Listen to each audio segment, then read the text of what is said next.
Good morning again, and welcome to another live session that we're hosting on the sidelines of CyFy Africa. We will continue to have these informal exchanges with some of our participants and conference delegates who have been kind enough to offer some of their time um, to talk about their personal interests and passions which they have not had an opportunity or they will not have an opportunity to talk about at length during the many panels that we have. And with us today is Aseem Jakhar, who is, and I'm sure many of our viewers from India would be knowing Aseem, who is one of the country's preeminent security researchers and consultants, and he is the head of R&D for Payatu Labs, which is a consultancy based in Pune. Um, and I'm not going to talk to Aseem about the frontier challenges in cybersecurity or threats that we face in our digital networks, because I think Aseem has done that and he's more than had his share of talking about those, and I'm sure he can talk about them in his sleep now. But what again, many of you in India will also know is that Aseem is the curator and the coordinator of what is probably the largest security community in Asia called NULL. And many of you would have heard of NullCon, which is the conference that brings together many of the active members of this society. I want to talk to Aseem for the next 10 minutes about his experience of what it has been like, Aseem, how you have gone about curating and creating the security community. Because in many respects, what you have done very successfully with Null and NullCon is what we are trying to do, not just with the Indian version or edition of CyFy, but also here in Africa. Of course, as you can see, most of the folks who have turned up here are policy wonks or from, looking at it from the vantage point of regulatory aspects of digital governance. And we have the occasional security researcher like you. So we are also trying to take these conversations out of India and move them to places which are going to be the sites for incubating the next billion. You have successfully done it with Null, and in fact, you now host a thriving conference. I believe it's an annual fair, right? Yes. In different parts of India. Tell us a little bit about how Null came about and how you plan to go international if you do in a big way, and meaning to locate it outside India. I know you bring a lot of people from outside India to your conference, and what your future plans are for the society.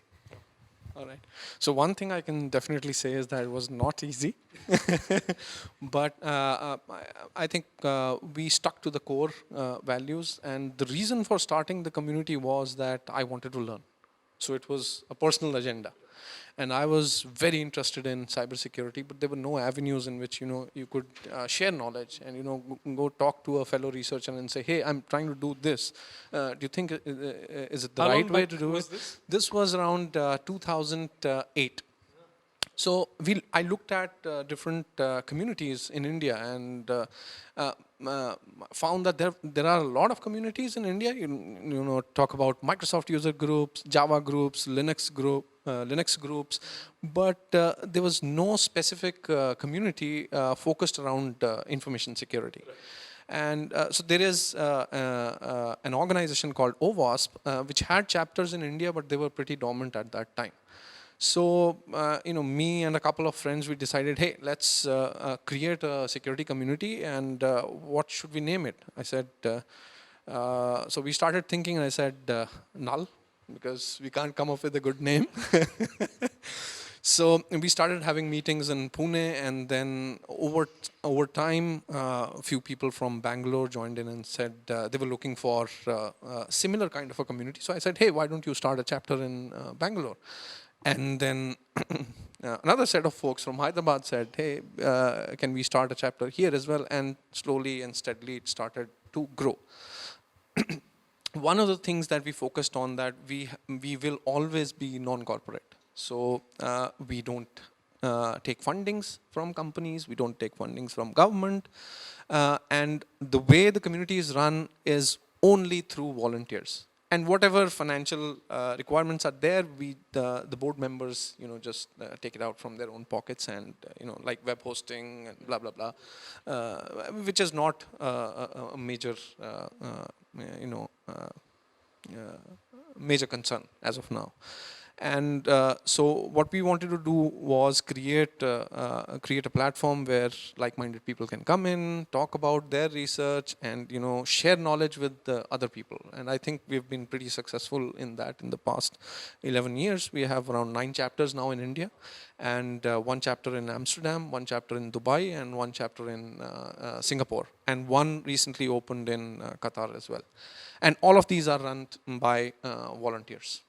So we do monthly meetings, we do free workshops, and workshops like people who are doing paid trainings, they come out and say, hey, I will do this workshop for free for anybody who wants to attend. In fact, I was about to compare you to the DEF CON of the East, but it's clear that you are doing a lot more than DEF CON in that sense. It's not, everything is not focused on one event. You clearly have active chapters, they are meeting, and which is fascinating. And I also want to sort of pick on the issue that you just mentioned about funding, because who are we kidding? This is the biggest problem that anybody who wants to cultivate and curate a community faces, the lack of resources, financial resources to bring together. Now you have managed to successfully build this up, but are you thinking about involving, again, to draw the analogy to DEF CON, which is awash in corporate funding today, and the biggest companies want to invest in supporting DEF CON because they also see some clear benefits out of extracting that sort of relationship with. Are you thinking about engaging businesses, big businesses, or governments, not just the Indian government, but ones in Asia more seriously? So again, going back to 2009, when we were running the community and we were tired of the corporate life as well. So me and my friends, again, we decided, hey, why don't we, just leave our company and start a company or basically an international conference, because at that time there was no big international conference as well in India. And then I think it took us like a few months to decide, and me and my co-founder, we left our company, and then we started working on this conference.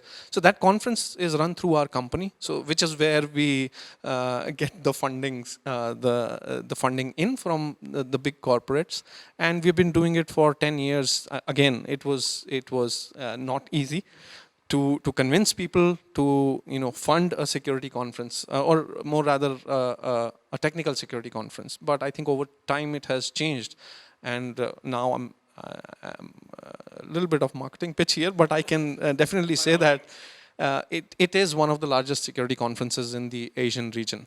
And to answer your question of taking it outside India, around 5 years ago, we thought of taking Nalcon outside, but then we realized that every region has a lot of cybersecurity conferences. So how do we, add value if we bring Nalcon outside? At that time, I was transitioning from, working on software security to also look at hardware security. Right. And which is what our company consulting does now. We focus on hardware security assessments, and then we thought, hey, why don't we start a hardware security conference? Because there's no, hardware security conference that brings in researchers and the corporate world together. And that's when we started a conference called Hardware.io. It's HARDWEAR. .io, and we started that in the Netherlands. The Netherlands government was kind enough to support it for the initial couple of years. That's an annual event in Netherlands, and this year we started the US version of that conference, which is going to happen in the next week itself. Unfortunately, I'm not able to go there, but so it was purely based on what we needed to create, and what would what is the requirement of the day. So on that, tell me something. How has the themes and issues that the community at Null discuss in your annual conference, how have they fundamentally? Now, it's easy to imagine from the change that we have had in our internet penetration and the way that we interact with the digital world from 2008 to say 2019. But in the last few years, 3-4 years, how has the zeitgeist, how has the pulse of Nalcon changed, and what are the key issues that you have over the years? How have they evolved? Like, what is it that you discussed today that is different from 2 or 3 years ago? Okay. Okay. So one of the things at the conference we try to focus on is to look at future, not look at current or past problems. That has been a key driver for a lot of research locally within India as well. So I know when we started, we were like 117 people, including the staff as well. And this year we had 2,000 people, which clearly says the interest that the community and the corporate world has now in cybersecurity. And over the years, we have seen people who have submitted and presented at NullCon. I mean, I'm talking about local researchers. Have gone out and submitted research to the most prestigious cybersecurity conferences, and the community members have started their own cybersecurity companies. So, I mean, I don't take the credit for it, all of the credit, because there are other communities as well. But I mean, I'm proud to say that we have built a sustainable and very powerful community, because we are seeing now a lot of innovation coming in from the country itself. Yeah. I mean, so let me just get you into the content of the conversation. Like, for instance, have you hosted the 2019 version of NullCon already, or is it? I think it happens towards March. Okay. So, based on your experiences from March, what were some of the most important issues that security researchers from India were talking about at NullCon, and what were some of the other Asian invitees to your conference? What were they talking about? And is there a difference in the way that Indians are looking at security of digital networks from the way that their counterparts elsewhere are? So from the Indian perspective, I think still lot more focus is given to software security issues, more specifically web and mobile, but it's changing over time. What we are seeing is that a lot of international speakers are have brought in research focused on hardware as well, hardware, radio technologies, and so I think again over a couple of years we're going to see the trend shifting more towards hardware, radio technologies, more specifically automation or IoT, and which we are starting to see as well. We had a few papers come in specifically on hardware security technologies as well. Is there interest from beyond Asia to interact with the constituency that you have built up at NullCon? Like not just from Europe or Western Europe or North America, but also from Africa. Are you seeing that kind of interest, or is it still to develop? Africa, I think we get considerably less Are you participation. trying to build that? Yes, yeah. So now we have a full-fledged social media and marketing team. We're trying to also target different regions as well, so including Africa, and see if we can get more participation in. Before I let you go, Aseem, what is your one big wish for NullCon? What is the one thing that you want to do with NullCon in a big way? And how can the folks in Delhi who are watching this, especially the funders or donors who may be able to support you, if it is involving financial, of course, your ambition may have nothing to do with finance as such, and may not be limited by money. But what is your big plan that you want to execute for NullCon in the future? Okay. So, yeah, there are a lot of things that we want to do with NullCon. One, so we're slowly building it. One, we want to see a lot of research coming in from local researchers. Yeah. And that is what we are trying to build as well. With the community, with the conference, and obviously I wanted to see as one of the largest security conferences, if not in the world, at least in the Asian region. So the focus again stems from when I started. The focus is learning. As long as we can provide learning or more specific research-based learning. So what I want to do is change the mindset of the corporate here to focus more on research, because research is not a short-term gain. It's a long-term gain.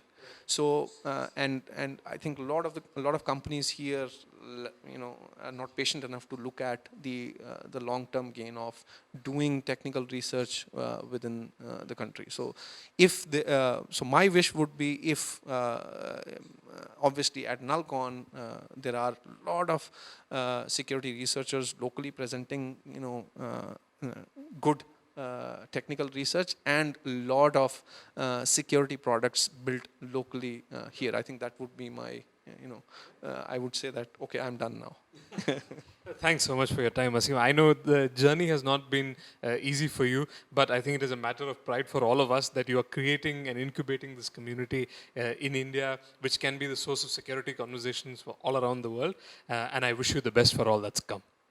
Thank you. Thank you.